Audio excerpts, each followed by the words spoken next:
What's happening, guys? Honky Kong here. Welcome back. Thanks for checking this out.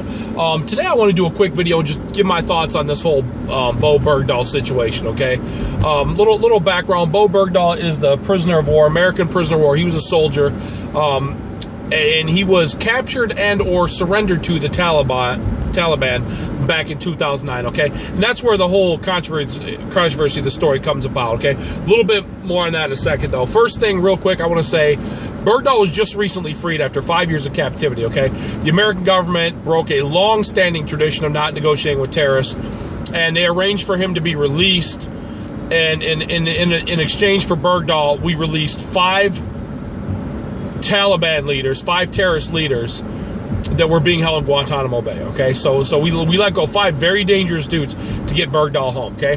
Now, the issue surrounding Bergdahl's disappearance or his capture or, like I said, or surrender to the Taliban is really starting to get ugly, okay? I stumbled across the guy on Twitter, his name's, and I'll link him down here. His name is like at Cody FN Football, okay? And he served with Bergdahl. Bergdahl was in his unit. He was on the same observation post with Bergdahl when he disappeared. He was there, and he was there for the operations to try and recover him. He was there the whole time, okay? He was with Bergdahl. Very incredible source of information. Go check out his timeline and read through it. And he lays out a lot of very interesting things. Some of the things that jumped out to me about Bergdahl that this Cody dude tweeted about him was that he was kind of an oddball. He liked to tell stories. He would tell people like he used to be in the French Foreign Legion and he used to beat up drug dealers. Just oddball shit like that. He would exchange emails with his dad and say sometimes he was ashamed to be an American.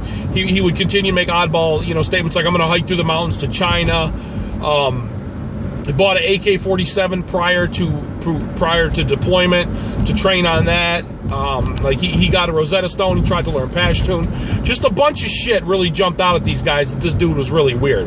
And one of the things that really jumped out to this guy on his Twitter that made a lot of sense to me, what he tweeted, was halfway through the deployment, Bergdahl gathered up a lot of his shit and shipped it home.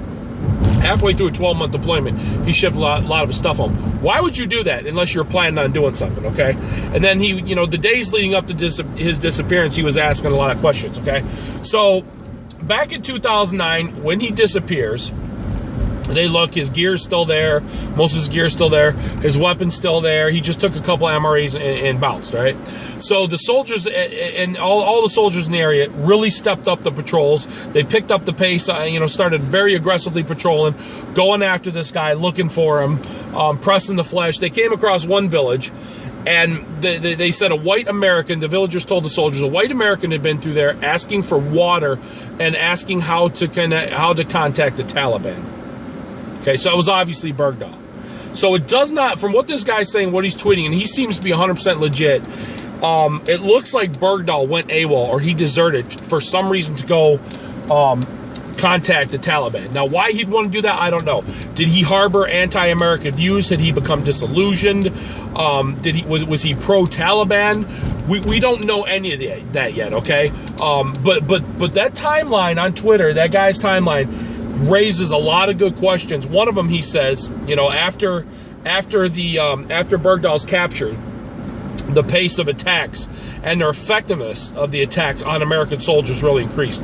He said the places they were planning their IEDs were more effective, their ambushes were more effective, they were better, the enemy was better with their cover and concealment. He doesn't come out and say it, but he's implying that it's possible the Taliban were learning lessons from Bergdahl, that possibly Bergdahl was aiding the Taliban in the efficiency of their attacks on American soldiers, okay? So right now we don't know anything for sure if that's true or not. I'm going off what this guy put on Twitter. He seems very legit. I've read other stories of fellow soldiers that served with him who said basically the same thing. This was an oddball. He was not captured.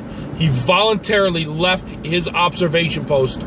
Overnight, he snuck off and he took off and went to find the Taliban himself, okay?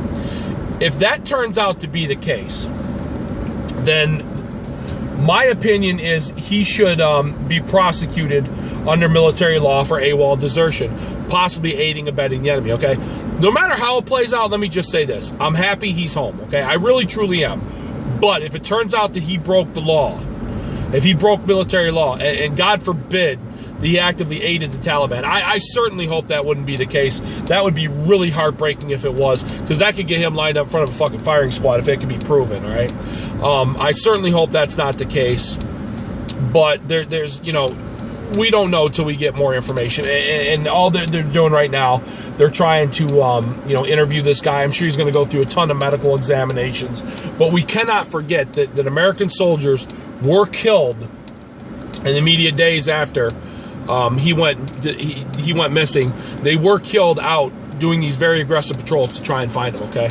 So let's wait and see what happens. But, you know, I am glad he saw him. Another thing that really fucking tripped me out when I looked at it, his dad, Bowe Bergdahl's dad, this dude named Robert Bergdahl or Bowe Bergdahl, obviously the guy converted to Islam, and it really seems to me that he harbors some sympathy towards the conservative or radical brand of Islam, because he you know, you could tell by his appearance, he grew out the long-ass beard, you know, and he put out some tweets that said shit like, I'm working to free everyone in Guantanamo Bay, and God willing, those who killed Afghan children will be punished. Who the fuck are you talking about, Bergdahl? Who the fuck are you talking about? Are you talking about the Taliban that's been slaughtering civilians in Afghanistan? Are you talking about children that were mistakenly killed by American forces during raids and gun battles with the fucking Taliban and the terrorists that hide amongst the civilian population? Who exactly are you talking about? Okay, after he tweeted, he pulled it down, but still, that tweet really, you know, put up some red flags for me. Sounded very, very suspicious. So, in closing, as I said, I'm glad Bowe Bergdahl is home. I'm glad he was released. It sucks that 5 super dangerous terrorists are back out there.